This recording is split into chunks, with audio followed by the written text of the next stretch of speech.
ولمن خاف مقام ربه جنتان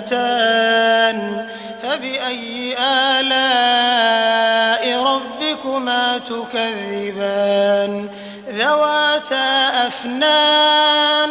فبأي آلاء ربكما تكذبان فيهما عينان تجريان فبأي آلاء ربكما تكذبان فيهما من كل فاكهة زوجان فبأي آلاء ربكما تكذبان متكئين على فرش بطائنها من استبرق وجنى الجنتين دان فبأي آلاء ربكما تكذبان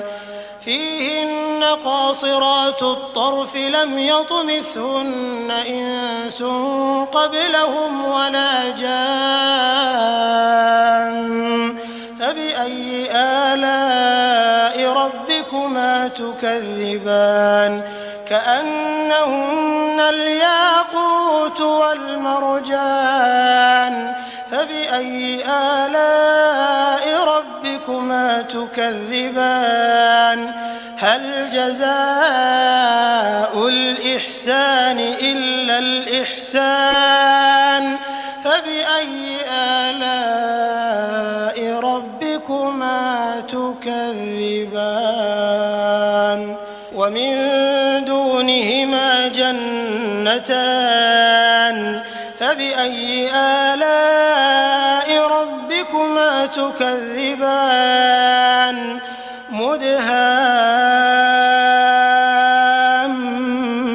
مدهامتان فبأي آلاء ربكما تكذبان فيهما عينان نضاختان فبأي آلاء ربكما تكذبان فيهما فاكهة ونخل ورمان فبأي آلاء ربكما تكذبان فيهن خيرات حسان فبأي آلاء ربكما تكذبان حور مقصورات في الخيام فبأي آلاء ربكما تكذبان لم يطمثهن إنس قبلهم ولا جان فبأي آلاء ربكما تكذبان متكئين على رفرف خضر وعبقري حسان فبأي